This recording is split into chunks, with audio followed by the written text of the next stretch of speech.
білмей, осындай кітап оқып дамымайтындықтан олар осы мүмкіндіктерді құр жіберіп жатады да.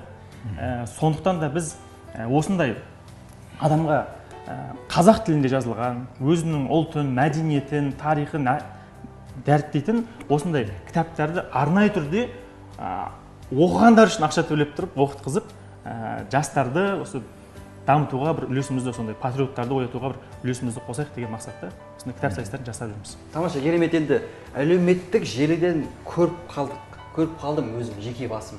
Біреу емес, бірнеше рет.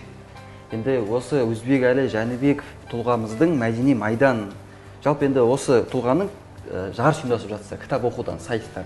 Жақсы, енді жүлде қоры миллиондаған сандар көрсетіп тұр. Миллион, жалпы енді ақшаны қайдан аласыздар бұған?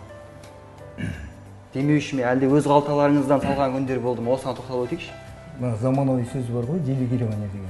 Біз арамызда Жамбыл деген ағамыз бар, бәрімізді кім немен айналысатынын орнына қойып қойған. Еркебұлан сол жердегі мына кітаптың ішінен сығып алып 50 сұрақты алып шығады да, сол 50 сұраққа 10 минутта жауап берген адамдардың секундына, миллисекунд па қалай, аз секундына шейін есептеп, толық жауап не береді, орындарын анықтайды. Мен болсам, ол ақша салуды мойныма алғанмын.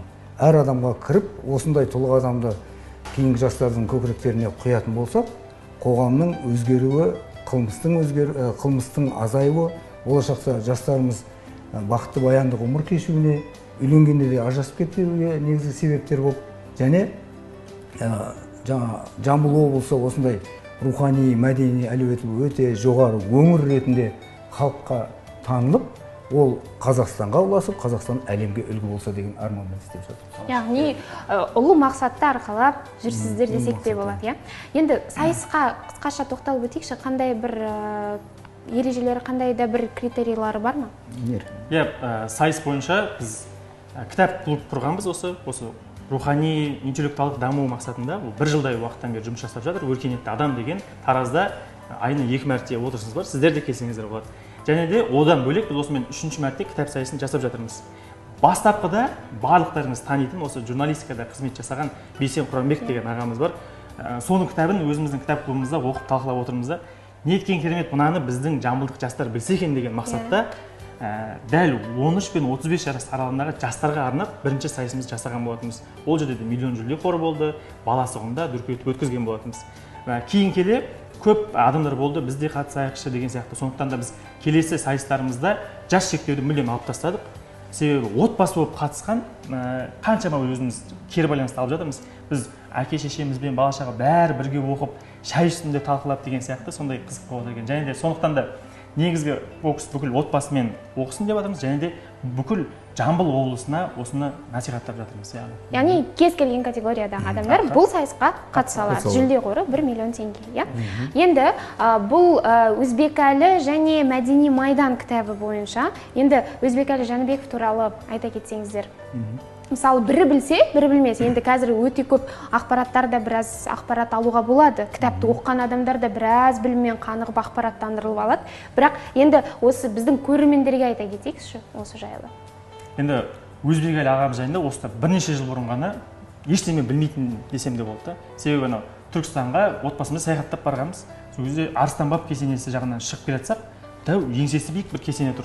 Мына кім десек, Өзбекәлі Жәнібеков дейді.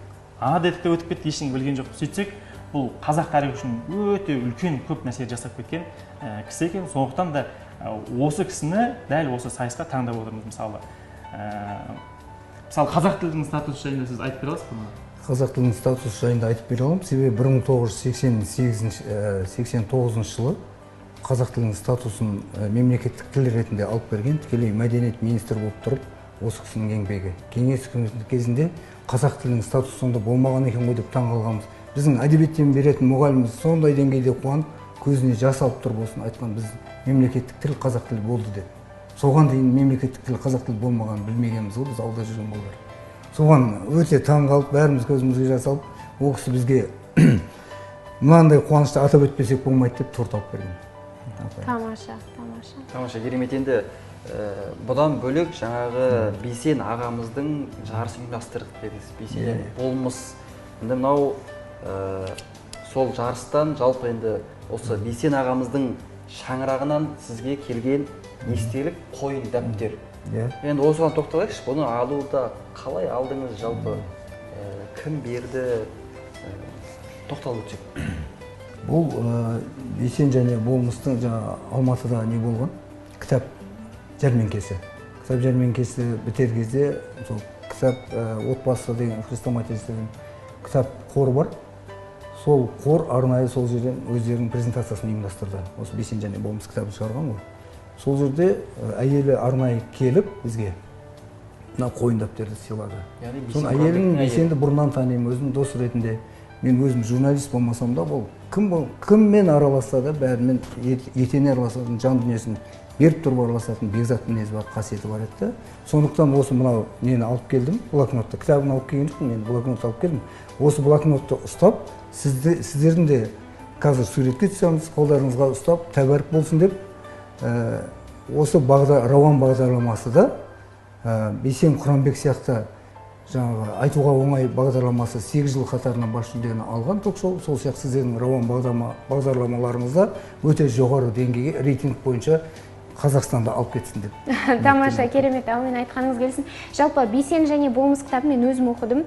Өзімнің соңғы оқыған кітабымның ішіндегі алды болды десем де болады. Өйткені Бейсен ағамызды бір жаңа қырынан таныдық десек те болады. Өйткені ол жерде шынымен де күтпеген оқиғаларды оқисың, күтпеген нәрселермен өзің бір тыныстайсың десем де болады. Артық айтқан болмас. Енді осы орайда күні кеше ғана бізде Наурыздың 10 күндігі болды, Наурызнама болды. Наурызды біз солай бір жыл сайын Наурыздың мәртебесі артып келе жатыр. Наурызды керемет тойлаудамыз. Өзбекәлі Жәнібеков ағамыздың осы Наурыз мейрамын тойлауға қатысты еңбегі жайлы қысқаша айта кетсеңіз. Бұны Өзбекәлін айтқанда Наурыз екеуі бір егіз ұғым сияқты да, оны айтпасқа болмайды.